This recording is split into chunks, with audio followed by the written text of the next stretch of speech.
So in The Martian, you have these characters, Vincent Kapoor, you have Commander Lewis, you have Johansson. All of these are people who come from traditionally marginalized communities. Was that intentional on your part? Well, Johansson's just a white woman. Well, so she's a woman. Oh, is what I I'm see. saying, Okay, yes. got it. Whereas got it. compared when you looked at Mission Control in 1955, That's true. 1960s, That's it was true. all Fair just young white men. So was that? No, there were some old white men. Old white men too. There was plenty of nice diversity. There were spectrum of old white men, and young young white white men, men. people who smoked this kind of cigarette, people who smoked that kind of cigarette. That's very accurate. So I guess my question about that is, though, for you is, was that a conscious decision on your part to include them in the books, or how did they come into being, even? A lot of it was based on just the realities of NASA's demographics. It really is very diverse. The astronauts are actually 50-50 men and women now. They do that on purpose. Yeah, and in the science fields in America, there's a lot of South Asians and East Asians in the sciences. Yes. I'm half Mexican too, but that's okay. There you go. Even more diversity. Yes. You're just this big pile of diversity. I am. I think Jonathan brings up a good point, because I know that you had put out your chapters online, and were there anyone who was like, hey, it would be really nice if this character looked like me, or like anything like that? None of that happened? No, online? really, online, the only changes I made based on feedback were fact-checking. Oh, okay. So like, you made a mistake in this math, or you got the chemistry wrong here.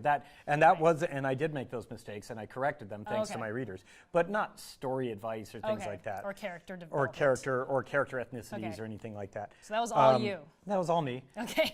When I come up with a character, I tend to kind of say, all right, brain, I need somebody to do this. And like for the commander, I don't know why I decided she was a woman. I don't remember consciously making that decision. I'm like, I need the leader of the mission. I started imagining, and somehow I ended up with a woman. Right. Well, I was talking to Jonathan about sci-fi that I used to read, and those books were not very diverse at all. Well, in the 50s and stuff like that, the women are still basically in the back of the rocket Nurses. washing dishes and stuff. I mean, it's really, they don't stand up, but they were okay for their time. You know, they were for their day. Well, if you read something like, actually Heinlein was a lot more progressive than people think. We were just talking about that. Yeah, I mean, he got a into his complicated figure. He got into his weird, dirty old man phase in the early '80s, but before that, like, you know, in Starship Troopers, like the entire Space Navy was all women. Right. And also Tunnel in the Sky, which he wrote, was his like third. It's your novel. favorite book I read. It's one of my favorite books. The main character is actually black, but at the time, they would never have allowed him to say, and this guy's black. Right. So he puts in clues and hints in the book that the main character is black, but doesn't do it outright, so the publisher wouldn't know. Yeah, no, and I do want to say that it is good. It was progressive at the time, but I think we also...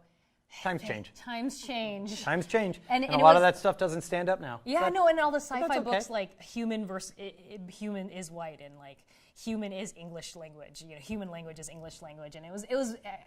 I didn't realize any of this until I started picking it up again in my adulthood, and I was like, oh man.